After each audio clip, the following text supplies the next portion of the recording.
us. If you're here, hopefully you're here for the Upper Missouri River Reservoir Fisheries Management Plan meeting. My name is Jason Roten. I think I know most folks that have joined.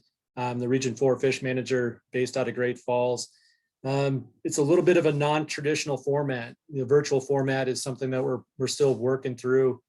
So we'll still have some technical difficulties as we just had. Looks like Ron Spoon just dropped off the Zoom meeting, so hopefully he joins us here shortly. But if we do have technical difficulties, we'll just move on to the next presenter.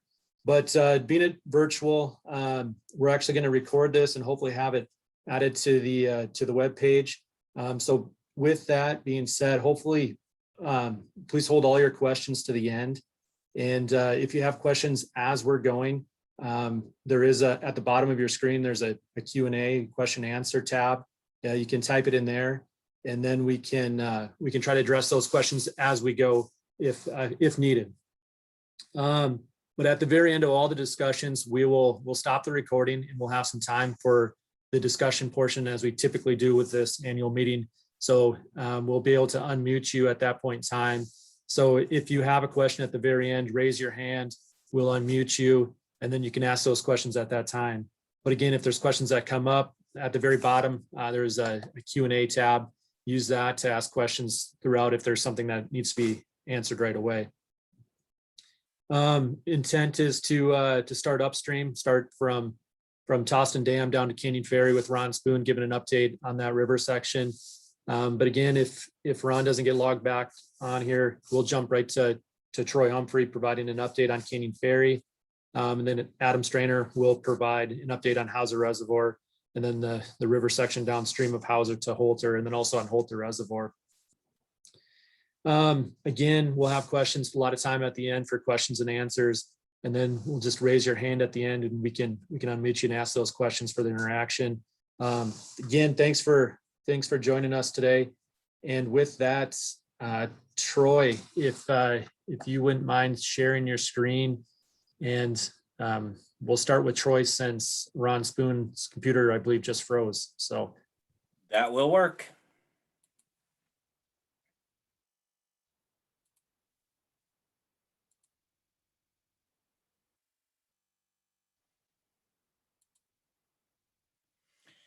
All right, so I'm Troy Humphrey. I'm the technician on Canyon Ferry Reservoir, and so today I'll be talking exclusively about Canyon Ferry Reservoir and our netting surveys from 2020.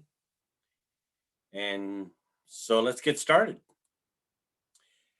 So here's the three primary fish species out there, game fish species that we have trends for: walleye, yellow perch, and rainbow.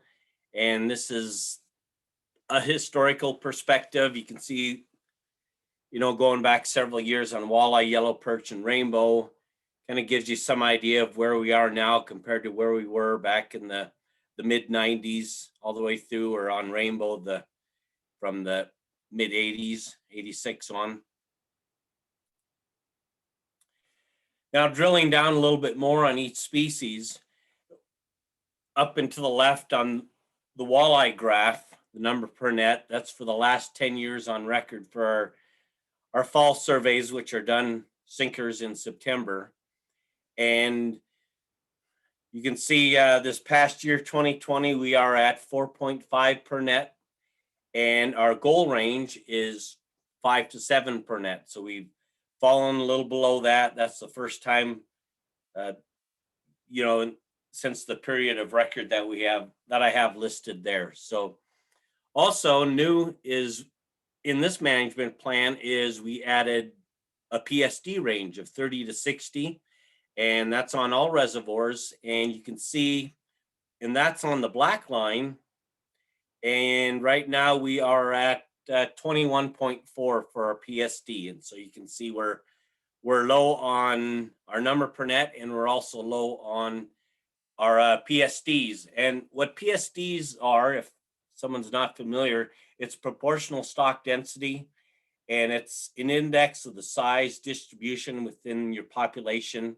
And so to derive that number, we divide the total number of walleye surveyed, 15 inches or greater, by the total number of walleye surveyed 10 inches or greater, then multiply by 100. So an easy example would be if we surveyed 100 walleye over 10 inches and only 10 of them were 15 inches or greater, then it'd be 10%. If 20 of those walleye out of 100, then it'd be 20%. So we're at 21.4 on that now. Our perch numbers, we've been going downhill since 2016. We're at 0.8, so we're down quite a bit. Our range is 6 to 10, so we're quite a ways off that. And the population is pretty similar to 2011 where it was. And so we're hoping that we see another fluctuation in this population where the numbers go up again and we don't continue to go down with that. Yellow perch are the numbers derived from our summer sinkers in June and August. It's a total of 33 sinker nets. And the rainbow trend data is derived from floating horizontal gill nets done in October of each year. So rainbows have been pretty consistent throughout time, even looking back on the previous slide. We've got it dialed in pretty well with our hatchery plants. And you can see, here it's somewhat consistent compared to the ebbs and flows that you're going to see in a walleye or yellow perch population. We were down in 2017 and 2018, and a big part of that is our hatchery plants were reduced by half. And so our goal range for a rainbow trout is 4 to 6 rainbows per net. And we're just under that at 3.9. We're still pretty ballpark on the rainbows. So going species by species now, Canyon Ferry Reservoir walleye. And on the upper left, you can see the slide is 2019 gill net results. And in the pinkish bars you can see here, this 11, you're looking primarily at yearlings, and your 12 and 13 is 2-year-olds. And for 2020, what we saw is a little bit of growth there. And so this is going to be from your 1s and 2s here. This is your 2 and 3-year age class. Again, there just isn't a lot from 15 to 20. We had 2 fish in the survey in 2019. We did a little bit better in 2020. That's up to 4 fish, but we're still missing some age groups. One positive note is of these 14-inch fish, a number of them were 14.5 to 14.9. So they're on the cusp of making that 15-inch cutoff for both proportional stock density index and as well as with the new regulation of only 1/15. So on the bottom, I have in the red line is average length in fall nets. And so you can see we're right around 14 inches. We have been for the last couple of years. And one thing you're also seeing with the blue line is the number of fish released. So we're looking at it's 47% now. So about half those fish that are being caught are being released. And so you can go back in time, in the late 90s, early 2000s, when the average size of fish was quite a bit larger. You can see people were keeping quite a bit more back then, 10, 20, 30% versus now, half being thrown away. Beach seine numbers.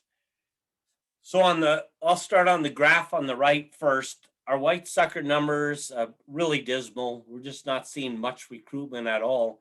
However, this year we did see good numbers of a young of the year, and so we hit 150 per seine haul.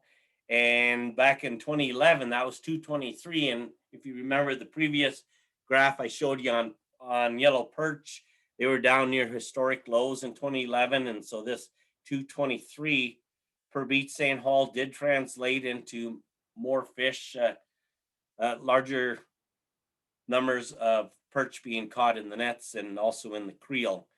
One negative to this is if you look on the left is at the same time, we also had record numbers of walleye young of year. We're up to 10.3, whereas 3 or 3.2 is the most that we have seen up to this point.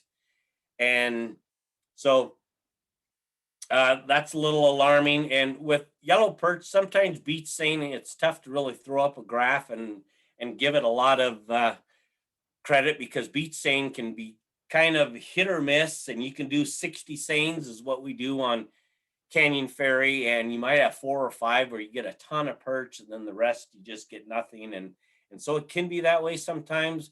Whereas this year we saw yellow perch from bow to stern, from upper in the silos area all the way down through White Earth and to the dam, and so we saw good numbers of yellow perch, and then also walleye young of year we saw distributed equally throughout the reservoir as well. So Canyon Ferry Reservoir yellow perch. This is looking back through 1955, and there were some great years where we had just some boom years with perch after when the reservoir was new, and to where we are now. And we saw, like I said, in 2015, 16, 17, we did see a little bump, and it has gotten a little more consistent. And I'll show you the my bad. So back in 2000 to 2004, the regulation was 50 daily and no possession. And 2005 to 2013, it was 15 daily and in possession. And we currently are at 10 daily and in possession. And so we have a very restrictive perch fishery on Canyon Ferry. It's one of the most restrictive in the state. Hopefully we're going to see what we saw in the beach seines this year is pretty encouraging. So hopefully we'll see that those numbers go up. Rainbow trout, like I said, a little more consistent of the other species. We've got it dialed in pretty good. We try to plant around 300,000 in the reservoir annually. And you can see here by my graph, in 2017, we got 282,000. Then we got cut severely, 156,000. 2018, 134,000. 2019. Last year in 2020, we were supposed to be up to our full complement of 300,000. Unfortunately, 50,000 of those fish from the blue water hatchery, they found New Zealand mud snails in the blue water hatchery, so we're unable to plant those. And the easy answer would be, well, let's just plant some more. But unfortunately, we're maxed out on hatchery space, and Big Springs Hatchery in Lewistown, most of their production goes into Canyon Ferry, Hauser, and Holter reservoirs. And so we pretty much have all space available, and we've got quite a bit over at Giant Springs and Great Falls as well. So the highlights for 2020. First, the AIS restrictions were lifted, so no longer did you have to be a certified or local boater, and go through that. And people were pretty happy to see that go away, and we had no more positive suspected samples for AIS on Canyon Ferry. Also, one thing with our angler surveys that in 2019, Canyon Ferry dipped down quite a bit from where we have been historically. So there was less angler use, and a part of that could have been from some of these restrictions that, it was a little bit prohibitive for people to travel and go to Canyon Ferry and go through that process. Next one, walleye densities decreased to 4.5 per net, the first time below 5 per net since 2014. Walleye average length in nets was 14.1 inches, which helped PSDs increase to 21.4. They were at 14 the year previous. However, those are still low. We're trying to shoot for 30 to 60 on our PSDs. New walleye regulation of 10 daily, only 1 over 15 inches for 2021, and the possession is twice the daily limit. So we should see some movement with our PSDs and our average length. That's what we're trying to get out of this new regulation. And we definitely should hopefully see something already by next year. Walleye catch rates were 0.28 for the general angler and 0.48 for walleye target angler, those anglers specifically targeting walleye. And like I said before, the amount of fish out there that are released, it's close to 50% of the fish. So people just aren't happy with the size of fish that they're catching out there. But the catch rates, however, are really good. 0.28 for general angler, and that's the whole summer, April through October, and that includes all your rainbow anglers or your carp fishermen or whatever, and then 0.48 for those targeting walleye. Yellow perch densities decreased to 0.8 per net, their lowest level since 2011. We're certainly concerned about that. We're going to see the walleye respond and get back up above 4.5 per net. We're pretty confident on that. They're going to get above 5 and hit our goals, our ranges. However, yellow perch, they're down quite a bit. So they're going to need some help on Mother Nature. And we did plant our Christmas trees today in the reservoir. The water temperatures were 40 degrees. Unfortunately, we had to put that off a couple weeks, but I think we're still all right for spawning. Your rainbows are going to be spawning around 40 degrees. The perch are going to wait till they're closer to 46 to 50 degrees. So I think we're still early enough with the trees, so that's good news. Rainbow trout densities decreased slightly to 3.9 per net. We're not too concerned about that. Really close to where we need to be. And rainbow trout catch rates were 0.23 for general angler. Anything around 0.25 is considered excellent fishing, and 0.71 for rainbow target angler. Last spring on the reservoir, and the reservoir saw a lot of people last year in 2020 due to COVID. That's why we're thinking when the next angler use survey comes out, we're going to see quite a bit more than what we saw in 2019. But that shoreline Eagle Lake strain rainbow fishery in the spring was just phenomenal, especially on the north end. And it really gets to be actually a congestion issue around the outhouse and Shannon and around the Kim's Marina, because there's so many people trying to use the resource, and there just isn't the parking facilities for them.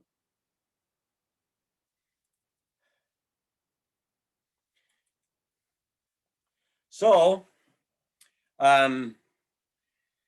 with that, I will take any questions or do the question and answer,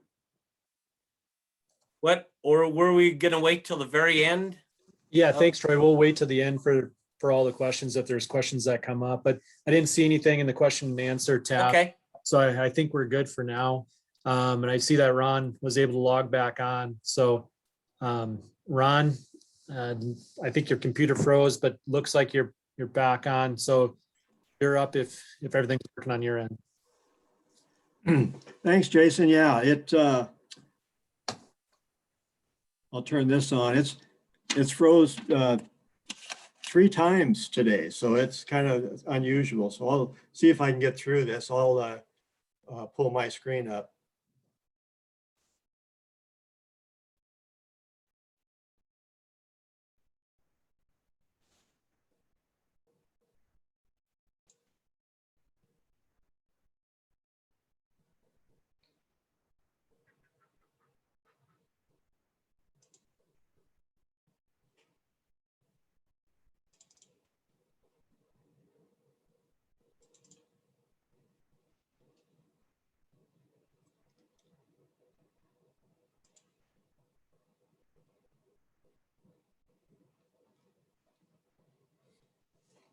Well, I see it has that extra slide on there. Is this good enough? Can you see what I've got going here?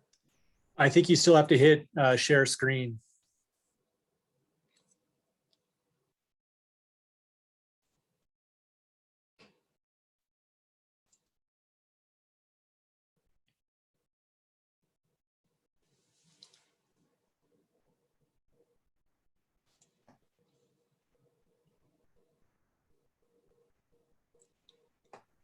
Do you have any music to play while I'm doing this? I'm sorry about that.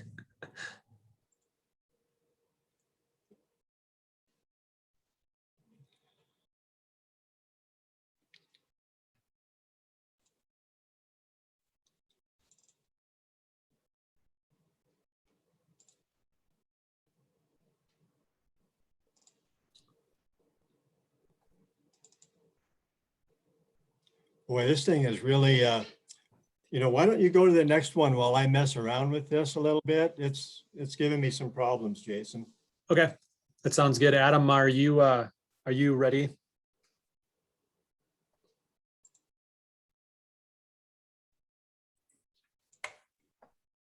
Yeah, I should be able to pull mine up here.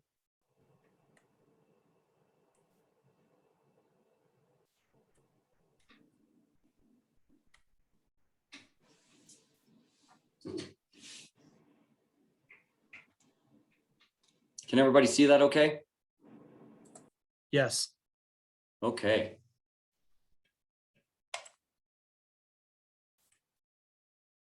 Well, thanks everybody for coming. Those of you who I don't know, I'm Adam Strainer. I'm the Helena Area Fisheries Biologist. And so, like Jason said, we normally start from the river downstream, but we'll do Canyon Ferry. And now we'll talk about Hauser Reservoir and Holter Reservoir, as well as the Missouri River in the land of the giants downstream of Hauser Dam. So we'll get going on updates on the population, the fisheries trends from those areas. So I'll actually start with the river, just because it makes the most sense. The river, the Hauser tail race right below Hauser Dam is a very, very, very popular destination fishery. Pretty much responsible for about 40,000 angler days annually. So in just over a mile, it gets about 40,000 angler days, which is pretty incredible.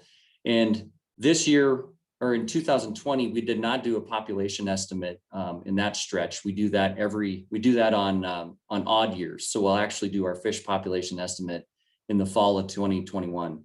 But I did want to note that after this is our 9th year conducting a creel survey, or 2020 was our 9th year. This will be our 10th year doing a creel survey down there. And just look at some of the numbers. To me, they're fascinating. They're incredible. It's something we definitely need to keep our eye on. But in those 9 years, we almost surveyed 20,000 anglers and responsible for close to 50,000 hours of angling, which is just an incredible amount of pressure. And just to note, we also track things like not only catch rates for the various species and numbers caught, but we also track trends like boat use within that stretch. And we've seen those numbers ebb and flow. We did see a decrease from 2019 to 2020 down to 235, but I really think there's an incredible amount of boat use in that stretch. So I know buzzwords like recreation management plans come to mind when you think about areas like the pressure, areas that get the pressure like what we see in that stretch. So this is something we intend to continue to monitor using a creel survey in perpetuity. And so this is a very useful tool for us. And so that's really all I had for Hauser tail race was the creel report. Next, these next slides will look similar to what Troy Humphrey showed you in relation to Canyon Ferry. I'll start in Hauser Reservoir. We'll talk about the big 3 species that we manage for as a quality multi-species fishery throughout the reservoirs in the management plan. And those are walleye, yellow perch, and rainbow trout. I'll start by talking about relative abundance in our fall netting surveys for walleye. In 2020, we saw those numbers come down by about half, but they're still right dead center in our management plan goal range of 4 to 6 per net right at 5.1 per net. So numbers wise, we're doing great. Troy, who referenced the calculation of proportional stock density, which is our simultaneous evaluation criteria within the current management plan. That is not a typo. Our goal range is 30 to 60 for all 3 reservoirs in the management plan area. And in 2020, our PSD was 3, which it has been, and I'll talk about that more in depth here in a minute, but it's been very low for quite some times. And this past year, we recommended a change. And I'll talk about that here in a minute.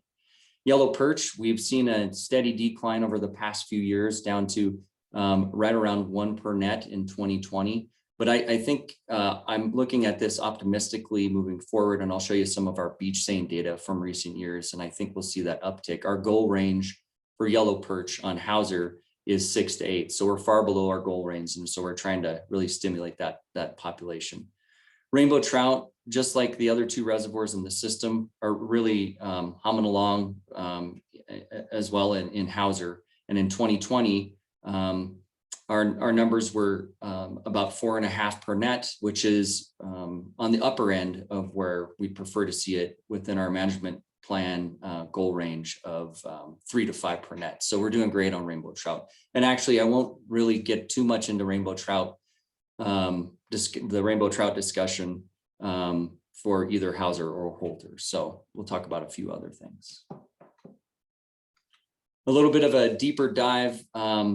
This graph is pretty busy, but the thing I'm trying to get across here with this graph is this is what we call our length, evaluating our length frequency groups. And 2 of the colors on each one of those bars are blue, which is fish. These are walleye less than 10 inches, and red, walleye from 10 to 15 inches.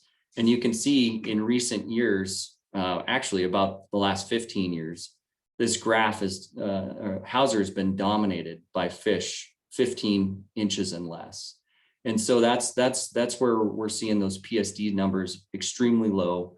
And we really wanted to take a close look at that and propose a regulation change, like what Troy mentioned earlier in his presentation. And we'll talk about that towards the end.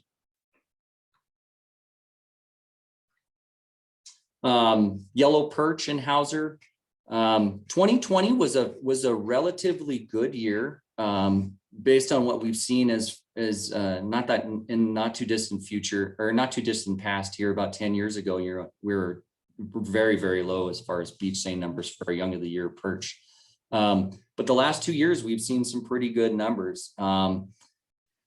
And specifically in 2019, 2 years ago, we saw a big bump. And the reason I bring this up is perch take about 2 years to recruit into our gill nets. And so I suspect this next year, we'll see an uptick in our relative abundance for yellow perch and Hauser. And again, 2020 wasn't a bad year as well. We were around, just over 100 per beach seine toe. In 2020. So not a terrible year, not a great year, but it's better than most in recent years. One other thing that was unique in 2020, and most of you on this call are aware of this, kokanee salmon once elevated Hauser to be the #1 fishery in the state of Montana in the 1990s. And kind of as walleye really took off in Canyon Ferry, and then caused the Hauser population to really head towards historic highs in recent years. In 2004, we actually discontinued our kokanee salmon stocking program in Hauser. Simply put, we weren't seeing any fish return. But with this smaller walleye population in recent years, like I showed you in those graphs, the bulk of the fish have smaller gape sizes or smaller mouths. So the fish less than 15 inches, we thought, well, if we have an opportunity within our management plan structure to try some surplus kokanee from time to time, we'll give it a whirl. And in the summer of 2020, we had an opportunity to plant 113,000 kokanee salmon right below Canyon Ferry at Riverside Campground as 3-inch fingerlings, about 2.5 to 3-inch fingerlings, with the goal to just, are they going to make it through the summer? Can we find them in the fall? And in October of 2020, we actually found them in a different netting series at about just over 7 inches. And then our goal beyond that was this spring in April, set right after first ice off, set those same nets again to see if we can find them. And we did find some fish that averaged about between right around 9.5 inches. So that plant seems to have taken, and you can see the growth just from October to April is pretty incredible. And I expect these fish will be probably between 12 and 14 inches come this fall. So the spring of 2022, we could see our first batch of adult fish in the system, and really trying to get the word out that this could be a viable kokanee fishery in the near future. And with this success comes the opportunity to possibly look in. This last year, we looked into, do we add this back to our annual stocking program for Hauser? And I'll talk about that towards the end of the program here. So I'll leave Hauser and move down to the last reservoir in the Upper Missouri River Fisheries Management Plan. That's Holter Reservoir. And again, talk about the big three and a couple other notable fish species trends here in a minute. We'll start again with walleye. Walleye we saw in 2020. If you recall, based on our 2019 numbers, we instituted we decreased the walleye regulations. We basically cut them in half, from 10 down to 5, with one over 25 around the first of the year in 2020. And it looks like the regulations worked, or the population is such that it seems to be increasing. We went from below 2 per net in 2019 to right at the lower end of our goal range of 4 fish per net in 2020.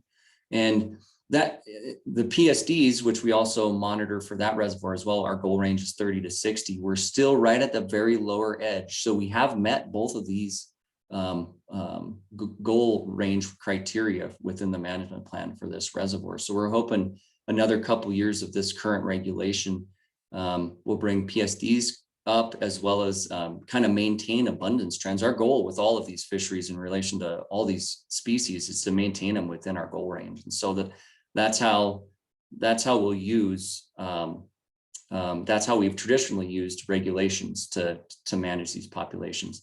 This drastic decrease in PSDs was expected because basically we have this low level abundance population that's kind of restarting. And so there's going to be a fair number of young fish back in the system, which are of course less than 15 inches and will drive your PSDs down. So I expect, I'll show you here in a minute, to see those change in the next few years. Yellow perch. Everybody knows the story about yellow perch on Holter. We saw an exceptional age class in 2011, 2012, that range, that recruited into our gill nets at unseen levels, 66 per net back in 2013.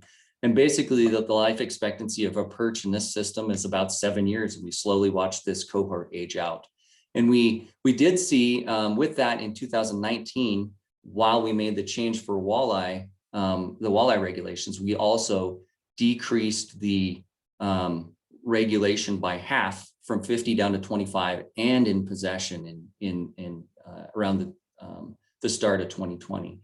And we did see those numbers come up to from about under 2 to right around 4 in 2020. So I expect this population, and again, this past winter, in our creel, we saw folks catching multiple size classes of fish.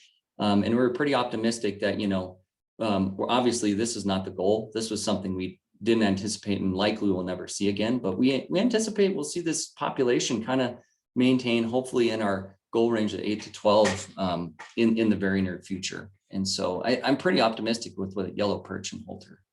And again, rainbow trout, we've seen numbers in recent years lower. And as Troy talked about, we did see some reductions in the number of fish we planted in all of our reservoirs in 18 and 19. And we expected these numbers to go down a little bit. But frankly, what we're seeing now is incredible as far as the size of the fish. As we speak, we actually have, we're conducting our Holter Lake Eagle, or our Holter Reservoir Eagle Lake strain rainbow trout spawn. And it's not uncommon for us to handle multiple fish over 24 inches. And these fish, there was fewer of them for the past few years. And some reports of anglers catching 28-inch rainbows in Holter. And they're cruising those shorelines very thick right now. So the rainbow trout population, although they are below their goal range of 4 to 6, are in great shape in Holter. So again, I won't spend too much time discussing them.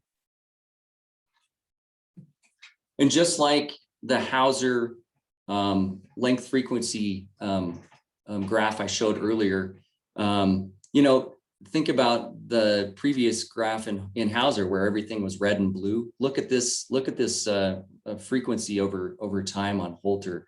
There's many years where you see these age classes start to really take off. These are all the smaller fish in the reds and blues, but after a couple years, you see that go 50-50 as far as fish greater than 15. And I expect what we'll see kind of as this population has ebbed and flowed over time, I expect the, PSDs are pretty low, but I would think in the next 2-3 years, we're going to see kind of a spike like this, and then those fish will really move into those next size classes. So I'm pretty optimistic with a lot of the data that we were able to get our hands on in 2020. So the walleye fishery, I think, is headed in a really, really good direction. Yellow perch, like I said, abundance is low, but we had a really, really good year.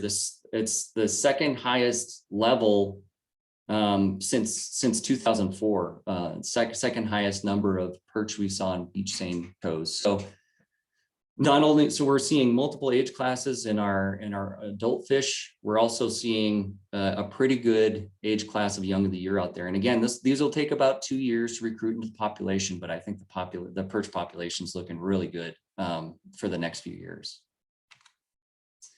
The one kind of, I guess, negative to report for Holter was in 2020, we did catch 6 total northern pike, but these are the ones that really concern us. These we caught in the veg mats that are straight out from Gates of the Mountains that, typically the macrophytes grow pretty thick in Upper Holter Lake. And it's always worried us from a standpoint of being great spawning and rearing habitat for northern pike. And it looks like there could be a pretty good cohort of northern pike. And I've heard this spring, a handful of reports of catching large northerns in Upper Holter and even in the river. And so I don't know if these things are here to stay. I sure hope they're not. Traditionally, like some of this data on the left, and maybe Ron could speak to this later, there was a pretty good population in the late 2000s of northern pike in both Toston Reservoir and the river upstream of Canyon Ferry. And with kind of each large water pulse, I guess, large water year or a dam failure in 2012 on Toston Reservoir, the fish kind of slowly, the northern pike have slowly kind of migrated downstream and almost out of our system. So we're kind of hoping that's the case, but unfortunately, we still regularly, I would say catching northern pike now in all the reservoirs is pretty common. With our forage limited systems, this becomes another, thing that we need to really be concerned with. And we do maintain, we have maintained since 2012 a no limit on northern pike, and we do remove any northerns that we get in our nets or any sampling. So that's a notable thing for Holter. And then lastly, I just wanted to highlight, this was unique in 2020, our egg take, which, like I said, we're doing right now at Gates of the Mountains. But historically, we did this in the Oxbow Bend, where we take a boat from Log Gulch and use trap nets. And in 2020, with all the COVID issues, we had to find a creative way to kind of maintain social distancing. And so electrofishing, where a person's driving and somebody's up on the boat, lent itself well to gathering fish right at Gates of the Mountains. Brian Zimmerman, the manager out at Gates of the Mountains, just him and his family have been exceptional to work with. Kind of let us come and go as we need, keep our boat out there. We basically launched the boat and electrofish right on the boat ramp and get as many rainbows, Eagle Lake rainbows, as we can get our hands on. So it's been great, and hopefully we can maintain this great relationship and excellent place to do this project moving forward. And then the last few things before I wrap it up here, I did want to talk about kind of total angling pressure, what we saw. So every other year, every other license year, we conduct a statewide pressure survey, and it gives us a pretty good idea as to what's going on as far as numbers. And in 2019 was the data from the 2019 license year was kind of interesting for our area waters. It's one of the lower total angling pressure surveys we've had in a decade. And so it was pretty concerning, but, you know, we all know 2020 happened in which saw a pretty remarkable amount of pressure. And I know our agency had the foresight to conduct a survey in 2020 as well to really try to get our hands on gauging what that pressure looked like. And so I'm going to be curious. I'll be as curious as the public to see what those numbers for 2020 look like. And so a little bit concerning for the 2019 cycle, but I'm not entirely sure. I have much confidence in. I don't know if this is as real as it appears, or you know, did regulations for various species drive this number down? I don't know. Plus, you also had Fort Peck, like it place to go to in the continental United States. If folks aren't going to Fort Peck right now, call me crazy, but that's I really think that's kind of affected some of our standard anglers coming here. So I wanted to kind of wrap everything up. Most of the folks on this call probably remember over the years seeing this report card, which we kind of used to gauge how we were doing in relation to our management plan goals and trends and things.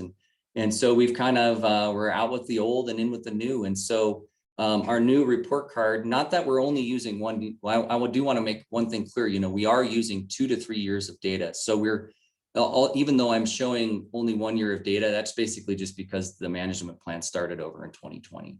But we are still using 2 to 3 years of data, which includes annual population surveys from prior to this plan to help make us make our management recommendations to the commission. And so what did that look like in 2020? Basically, if it's red, it's above or below plan goal ranges, and if it's green, we're meeting our goal range. And so Canyon Ferry, we're slightly below for walleye, both PSDs and abundance. We're slightly below for rainbows, and far below, like Troy said, for yellow perch. And so we're really hoping that exceptional age class that we saw in 2020 in the beach seine surveys really take off and really bolster this population. Hauser, we're meeting our goal criteria for abundance for walleye, but obviously far below, 10 times below where we need to be for PSDs. And again, we needed to use this data. So this data is what helps this is what leads us to our management recommendations, our management changes. And so I'll get to that here in a second.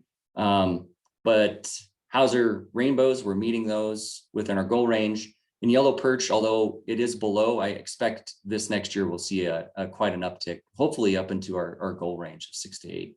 And then lastly, Holter, our goal range is 4. We're right at the lower end, like I said earlier, and right at our lower end of our PSDs. So what walleye, I think, will really take off as far as PSDs goes. We can, you know, all these reservoirs, we really hope that the goal range is what we're striving for as far as numbers. We need to maintain that predator-prey balance in all these systems. And so that's how we're going to use our regulation packages moving forward, our proposed regulation packages, I should say. Rainbows on Holter, we're slightly below, but nothing to be alarmed about. And then yellow perch, even though this is below our goal range, it's actually a pretty good step in the right direction. So that's our report card. So what does this all mean? I just said, so we basically take all of our data that we gather, and again, we use 2 to 3 years of data, we plug it into the strategies, criteria, objectives that are developed within the current management plan. And we propose things to the commission. And as you're all aware by now, for the river upstream of Canyon Ferry on the Missouri, Canyon Ferry Reservoir and Hauser, we did propose some walleye regulation changes. The 2 that were proposed on the reservoir stretches, which were 1 over 10 daily, 1 over 15 inches, were approved and went into effect immediately on April 1st. So keep your eyes out for signs like these at most of the access locations. And you know, it is it's an off-cycle reg change, or it's a not. The regulation's not going to be in the book until next year, obviously. So we're going to have to just maintain communication and education throughout this next year to make sure folks know what the regulation is. And the other kind of adaptive responsive management we did, like I said, we did, because we found fish this spring, we're basically considering those have recruited into the system. So we're gonna add kokanee salmon back to the stocking plan in 2020. So we'll actually be on the books for approximately 100,000 annually, for at least in the short term. So that's pretty exciting. I know there's a lot of historic salmon anglers around here that are really excited to hear that there's a viable salmon population again in Hauser. So with that, I know for both Troy and I, we have a litany of folks that we rely on to do all this amazing field work. And I have to say their names just so they're recognized. Jason Roten, Troy Humphrey, Chris Hurley, Ashton Klinger, Michael Schneider, Ron Schofield, Don Crawford, all the HQ staff, like Eric Roberts, who's on this call, and Jay Pravacek with the Hatchery Bureau. Yeah, we couldn't do any of this work without them. And then lastly, as part of the management plan process, there are 5 folks that were commission appointed to sit on an Upper Missouri River Citizens Advisory Committee, and they help us kind of develop some of the framework, and we bounce ideas off of them, and those folks, Bart Brotlin, Jim Gillespie, Dale Gilbert, Mike Agee, and Pete Cardinal. They really help us make managing these reservoirs the best they can be for all the public. And then lastly, our partners in conservation, Northwestern Energy, they fund a lot of our projects on Hauser and Holter, and their staff is always willing to help us out. And then the volunteers, Walleyes Unlimited, various other civic groups, the Boy Scouts, East Helena Boy Scouts came out this year and helped us with our Pines for Perch project. I mean, in a given year, we probably see 100 volunteers that are interested in coming out. So we really appreciate it. So thank you very much. And then lastly, the folks like you on this call. Yeah, if we didn't have engaged public, we couldn't do a lot of these things. So we really appreciate you guys staying engaged. And with that, I'll turn it back over to Jason.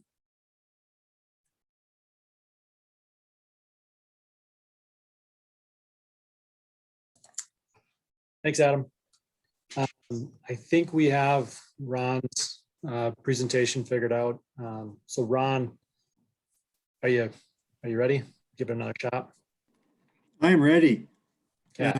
But what I think I might do, I did a lot of jockeying around to be able to talk last. I wanted to after the Region 4 guys. So, and I think, what I'd like to do, if you don't mind, is just, it'll be real brief, but I probably will just dispense with the presentation. This computer freezing up has got me a little bit spooked, and I think I can do it verbally if you don't mind.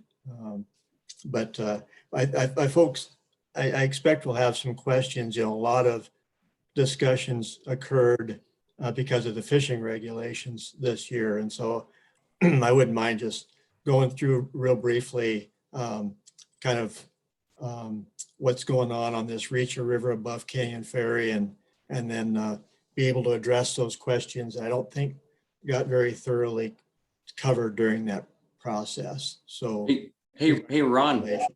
Yes, sir. Ron, sorry to interrupt you. I was going to say, I do have your presentation if you want me to show it and you talk. Yeah, let me just, I'll just do this verbally. I think. Okay, no, that's great. I was just letting you know. Thank you. Mm-hmm. So anyhow, I'm Ron Spoon. I do the fisheries work above Canyon Ferry, which is in Region 3. And it's a 23-mile reach of river from Canyon Ferry up to Toston Dam. And one of the biggest activities in this reach of the river is that we're in the process of relicensing the FERC license with DNRC at Toston Dam. They've paid for fisheries work for the past almost 30 years, and we're in a new license process. So that's one of our biggest activities, is to make sure that we continue to receive some fisheries mitigation help, mainly related to fish being lost to the turbine at the dam. it's probably not real high mortality, but perhaps 5 or 10% of the fish that move through Toston Dam have some turbine injury, and so that's why DNRC mitigates for that loss. So that license comes up in 2024, and we've been working on new strategies to deal with that.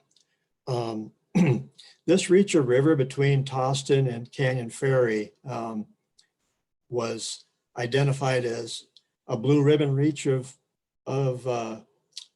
stream, and received a water right called a Murphy right back in the 70s. So it was one of 12 streams that was identified to be such high quality that it received specific water rights. And that was when that brown trout run and the rainbow run from the lake was really a significant fishery for folks all around the state. Things have declined in recent years, but it still is a quality fishery that we try to maintain. The walleye that moved in primarily starting in 2015 is a relatively new part of this fishery. And so we've, that's going to lead eventually into this fishing regulation issue that we've had recently. But, the walleye appear to be coming in primarily after spawning as a foraging run, and they stay throughout the summer, and they move back into the lake in October. As far as the goals that we have on this reach of river, it's a little bit different than what you've seen with the lake fisheries. We do have some goals for number of fish that we catch during electrofishing, catch per minute for brown trout and catch per minute for rainbow trout. We don't have a species goal or a numbers goal for walleye or northern pike or some of the other species that are in there. We're basically at the goal for brown trout of about 0.4 fish per minute. Sounds like probably a pretty abstract number to you, and with rainbow, we bounce above and below it all the time. It's been one of those things, not like those graphics you've been seeing in the last hour or so. It's with the stable numbers that you see, the rainbow numbers bounce around quite a bit. We're currently below rainbow goal, but I will not be surprised that it bounces back above it. So with the regulation change that had occurred, as you know, the old regulation was 20 fish and 1 over 20 inches for walleye in the river. And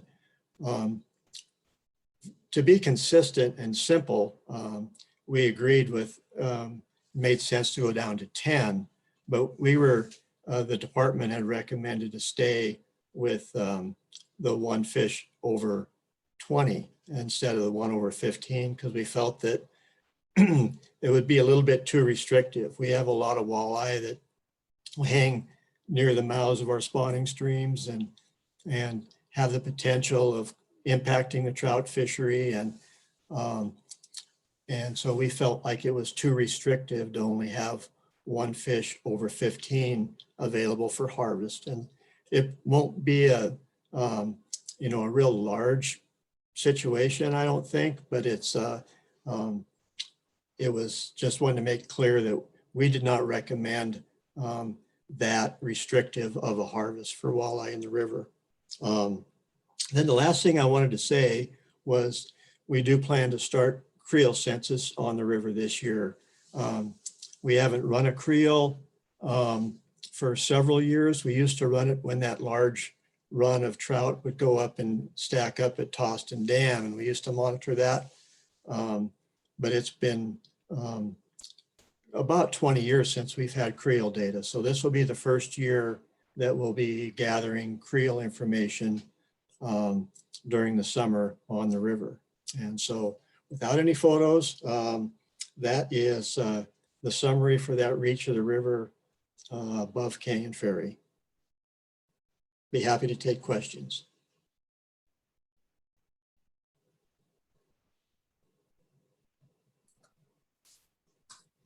Thanks, Ron. So what we'll do now is we'll stop the recording, and then I'll be able to open up in the participants. If you have questions,